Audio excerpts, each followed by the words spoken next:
Hey, brethren, what is up? Well, tell you what's up with me. I've officially lost my mind. I'm going to share a game with you just for shits and giggles, for no other reason. It's absolutely fucking insane. Do not try this at home. I mean, look, check out the eval, right? The graph of the game. It's just nuts, right? And obviously, I'm playing this on Lichess. My opponent's rated 1875 on Lichess. I'm rated like 1833 at the time, and it's just mental. So, for no other reason than for pure entertainment, I'm going to share an utterly ridiculous and stupid game. Okay, but anyway, let's dive in. And then what we're going to do is I've loaded it up on the analysis board on chess.com so that we can look at the game review and just have a laugh. Okay, so e4, e5. Okay, we play the Vienna, obvs. And our opponent plays knight to c6. Now, this is my new thing, right? In the old days, right, the old me would play bishop out to here. And then we end up in all these horrible kind of semi-copycat situations, and we've gone off that now. We don't like that. We don't play that anymore. That's just so 2021, right? What we play now is f4, immediate f4, for an alternative Vienna gambit. Hey Sash, how you doing? She's very old. She's not got long, this dog, but she's gorgeous. Okay, so anyway, and by the way, I woke up at 2 o'clock this morning. So I had 5 beers last night watching the End of the World snooker, which was awesome. Ronnie O'Sullivan, mate, hats off. Ronnie was just amazing. Exceptional. Anyway, so yeah, had too many beers and then woke up at 2 o'clock in the morning and needing a drink, needing to go to the loo. And it's like, then I'm like awake. So I played this game about 4 o'clock this morning, and in my defense, that's all I can say. Right. Anyway, so we play f4. Try and get black to accept the pawn. Black declines, and so out flies the bishop. Right. In general, this bishop likes to come to this square. If it can come out with a pin, why not? It does something. It might get kicked away. It might come back to here at some point and turn its fiery eye to f7, which is absolutely fine. And now I play d3, so that's opening up a line for this guy. So this is all very familiar kind of Vienna gambit style territory. Right? I'm delaying moving this bishop. I don't want to move this bishop. I want black to capture on here, and then I get to move my bishop for free on my turn. Okay, and black now plays h6, which is a move. Okay, and now obviously knight f3, putting my knight behind the advanced Freddy. I'm also getting ready to castle short probably, put my rook on f1 and start to launch an attack. Also very, very important, obviously, because Freddy ain't there, we want to prevent the queen from coming to this square with check. Although, having said that, it ain't the end of the world. You can also put your queen on here sometimes. So there's a gambit line, the Omaha gambit, where you put your queen on here, and then if black comes down with check, you can play g6, right? And anyway, don't worry too much about that, but the queen defends the rook is the idea. Anyway, so knight comes out to f3, he kicks my bishop, I'm not worried, I just drop my bishop back to here. If he wants to kick it again, it's fine, I've got b3, okay? And now he brings out his bishop, and so I castle. So now the rook defends the knight, and now my queen is free to go on about her business. So she might want to come here, for example. Okay, and now the knight comes in, and here I think I bugger up. Because for some reason, I'm imagining that if black takes, then I trade 2 minor pieces for a rook. Look, it's first thing in the morning, I'm only just woken up, and I'm not on best form. So I decide here, now this is the first insanity in the game, I decide to sack my bishop on f7. And I don't know if this is even possible. I don't know if this is even right. But got ideas like, for example, king takes bishop, then sack the knight, okay, with check, yeah? This is the old classic thing. If you've got a bishop pinning your knight to your queen and you can take on f7, then it can sometimes work. Now, it doesn't technically work because pawn guards that square and pawn guards this square too. Also, the queen guards that square. So the knight can't really move here freely. But I'm thinking if king takes, we can sack the knight as well with check. If pawn takes, we take the bishop. And then I've got like a free f-file. So there could be fun and games. King does take. And now I decide to capture with the pawn rather than the knight. So this does not come with check. Then my opponent grabs my knight and I capture with the pawn. Because obviously I figure out that capturing with the rook would just go down and exchange. And I'd end up, well, in fact, the queen might come here. So I don't know. We'll see. We'll see in the analysis anyway. So I realise none of this is making much sense. Now I've totally exposed my king and I'm down a bishop for 2 pawns. But this comes with tempo. My opponent now has to move, but he moves here and attacks my rook, so I lift my rook. Now he grabs his pawn. Okay, so he's got a bishop and a pawn for 2 pawns. However, I have more active development and arguably a slightly safer king. So let's see how it works out. So now I push f4. I have to develop now. I have to get my stuff out in the board. This is even an idea with a fork on king and bishop, you know, stuff like that. Black now plays this, attacking my rook, so I missed that one. So I come out with the fork anyway, moves, and now here I could have just grabbed the bishop. Why didn't I just grab the bishop? Why did I get a pawn? Okay, 2:30 in the morning, that's why. Okay, so I could have grabbed a whole bishop there. But I grab a pawn. He's going to take my rook. Yeah, he takes my rook, king takes. Okay, so now I'm 3 down. I'm down an exchange and a pawn. No, I'm not. I'm down a rook for 1, 2, 3 for 2 pawns. That's how. So I'm -3 right now in material. Okay, so still the same thing goes. I have to get my stuff into the game. I have to take advantage of the fact that he's only got really 1 active piece and a queen involved in the game. I have to get my stuff out. So he comes in with check, and now my king starts a very long journey. King goes here. Queen goes there with check. King goes here. Rook, check. King goes here. Pawn, check. King goes here. Right? This is the most well-travelled king you will ever see. And now my king goes to b4. All right? So my king's just gone wee, wee, wee, all the way home. Like wee. 2, 3, 4, 5, 6. Okay. So king moves there. Now he comes here, but leaving this pawn undefended. So I grab this pawn and pin the knight there. He attacks the queen. I move the queen. Now attacking this pawn, still pinning this knight. So he moves his king, breaking the pin on the knight. I give check with the pawn. This is just absolutely nuts, right? King comes down, and I grab the knight because he had to go this way to save the knight. So, and this guy's nearly 1900 on Lichess, right? Rook comes over. I give check again, and now it's my queen that's totally harassing Black's king. King goes here. I take the pawn with check. This is now a fork on bishop and king, right? And I know that my bishop's been pinned for a while because if it moves, then I lose my rook. But it's okay, and bishops can still play an active part in the game because they are long-range pieces.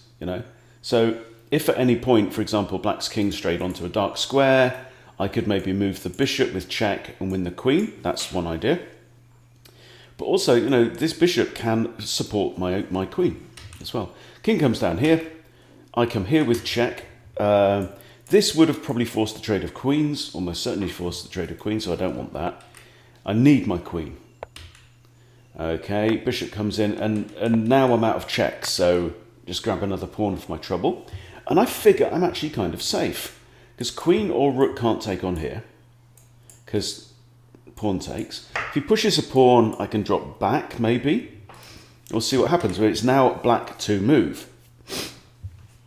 So this is a fork on king and f pawn, so I move down.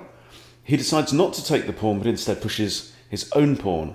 And now again, the boot is on the other foot. Can I find a way to win the game from there? Well, no. Because I've got no checks at all from this position. My knight can't move with checks on the wrong colour, my bishop's on the wrong colour, my rook is stuck, and my queen has no checks. So now I figure it's just time to move a pawn and give my king an escape square. The advantage of this, moving my king all the way from like here or something, wherever he started, to here, is that he also defends the rook, thereby freeing up the bishop. Okay, so he comes down and for some reason grabs the knight. So I capture with a pawn, and now I'm just kind of basically won. Move back down, rook comes up, now I pin the rook. And there's actually nothing really he can do. He can defend with the bishop there, but he just loses the bishop in that case. That's actually what happens. Now he moves his rook across, and now it's checkity, checkity, check. And here there are probably many ways to win. One nice idea might be to try and kind of deflect the king away from the queen and win the queen, but I decide that, and obviously I can also just grab the rook, but here I just decide that simplicity is best, which is something I'm really trying to work on at the moment, and here black just resigns. Because basically he has to take back, and then I've got bishop here with a discovered check, and I'm going to win the rook, and I've got passed pawns and everything. So absolute insanity, right? That bishop sack, I don't know, it's probably completely stupid, but let's find out. So here I've loaded the PGN. This graph is just comical reading. So apparently I was kind of winning and then blundered, and then black was winning and then blundered, and then I just got ahead and then I blundered again, and black was like totally won and then blundered, and then I'm totally won, and then black's totally won, and then I'm totally won. And breathe. Okay, well, let's find out. Let's find. Okay, so bishop takes f7 here. I can see is one of my first blunders. Okay, I have 4 blunders in the game. All right, so this is a book move. I've played this opening 1,003 times with a 60% win rate. Jolly good. That's inaccurate. So misses an opportunity to capture an undefended piece. Should probably have taken the pawn, I guess. Yeah, and that's okay. All right, so he does this, and that's a mistake already, because he thinks, oh no, your pawn. Well, I'm not concerned with that. There's a reason I moved that pawn there. Anyway, so best move here, knight. Well, how does that not give away free material as well? Stockfish, you silly fish. Okay, well, knight out. So yeah, but, bishop out there. Maybe it's not best. That's a mistake. Should have grabbed the pawn. Blah blah blah. That's okay. Best move again, probably knight f3 again. Yeah, knight f3 defending this. Okay, but you see, I still have g6 here because there's no knight out. Sometimes if your opponents manage to get like a knight here, there could be issues. Anyway, I don't know what's going on. So I play this. He plays that, which isn't great. Finally, I play the move that the fish wants me to make, and it gives me a gold star. That's a mistake. Go on then, what's the only good move? Takes. Trading off my poor light squared bishop, because I've got a light squared pawn chain, leaving black with a light squared bishop.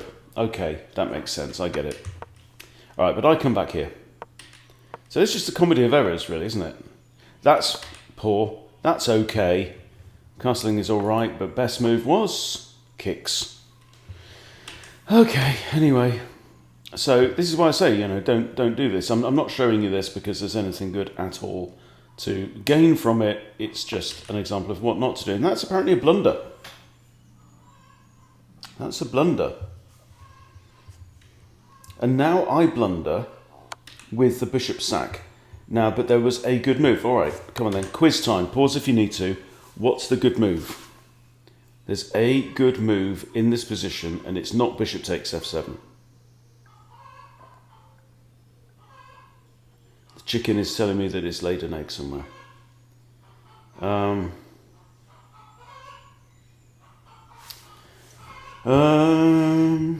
Kick again. It might just be kick. So let's see. Wow, knight takes e5. Knight takes e5 is the best move. Drops my queen. Knight takes e5. Seriously? Okay, well, let's see the line, because knight takes e5 is best. Takes.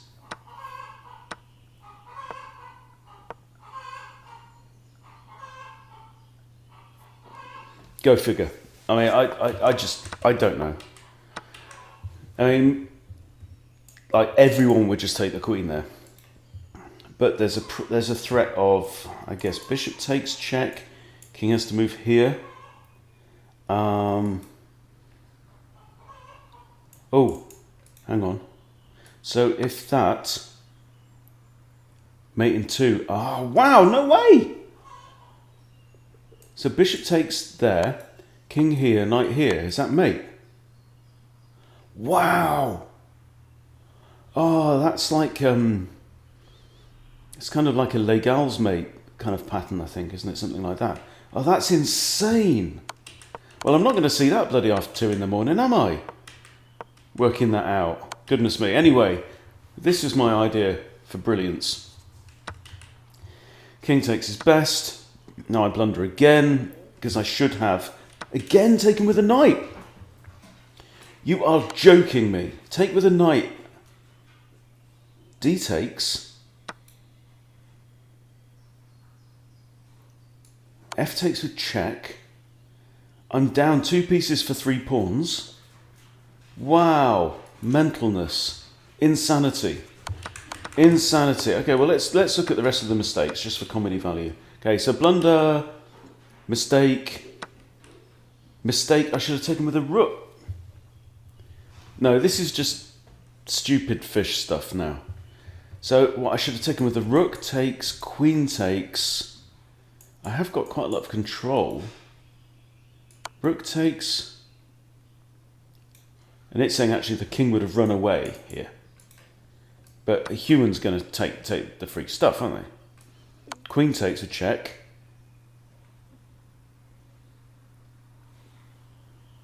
And now black's still doing very well indeed. Oh, man, I don't know. And if I do this, oh, king e6 now is a blunder and we're winning. Huh? Had to go king e7 and that's not a blunder. What the hell? Hang on. Queen here, right? Can't go there. That's a great move. Yeah, I know. Can't go there. There's only one legal move, right? King e7 is forced. And knight d5 check. Again, can't go there. Can't stay. Can't go here or here. Has to go all the way home. King e8 is forced. And now what? e6. So it's saying push the pawn now. Threatening mate in 1. Queen e7. And then we take the queen. Oh my lord. Anyway, so lots of excitement there. Let's go back on this because, right. So it hated that. It hates that. Oh no, there's something good. And that's all right apparently. But even better is just to push a pawn and give up your rook. Fish logic. There's a reason why we don't try these things. It's because we're not silicon fish. Hey, played a good move. Look at that. I'm still losing. And that's a blunder. Surely. Is it pawn takes now? Yes. Okay, so I played this because, oh, that's great apparently, but not the best. No, it is the best. Queen a5. I found the best move. Look at me. I thought pawn takes discover check might be better, but hey. Then king should have gone back to f8, but this is a mistake because of queen takes h3. Yeah, which is what I should have done, but I didn't because I'm a dumbass. And that's a blunder, so now black's winning. Blah, blah, yeah. And then the king runs away. So at what point do I stop completely losing? King b4. Okay. King there is just silly. And that's the blunder. Okay, so now I'm winning again. Yeah, we saw this. And that's a blunder. Because, ooh, good. And then it goes on to win. So there you go. That's how not to play chess, everybody. That is how not to play chess. But wow, there's some entertaining stuff hidden in between the folds of blubber on that game. Goodness gracious me. So there you go. So like I say, brain's not working terribly well today, although I am up slightly on Lichess rating and also hit 1670 on chess.com in Rapids. So go figure. Go figure. Just goes to show you can be a complete dumbass. And by the way, to all those people who put in the comments, I try these openings and my opponent never plays dumb shit like your opponents do. Yes, they do. Yes, they fucking do. People play dumb shit all the time. The key thing is you have to notice it, right? The problem is that most of the time when your opponent does something dumb, we do something dumb as well and fail to notice it. Yes, people play dumb moves all of the time. You can count on it. You've just got to be ready for it and, keep your eyes open, basically. This is just a case in point, right? 2 people rated mid-1800s on Lichess and a complete travesty and comedy of errors. Doesn't even deserve a YouTube video of its own, but there you go, it's got one. So go figure. Anyway, that's probably all you're going to get out of me today. That's the maximum amount of sense that I'm likely to make. I'm just going to keep drinking coffee, going out for a walk with my dad later on. He just turned 75, so lots of fun. Okay, well, anyway, look, hope you enjoyed it. There we go. I promised you entertainment. Hope it was entertaining. See you later.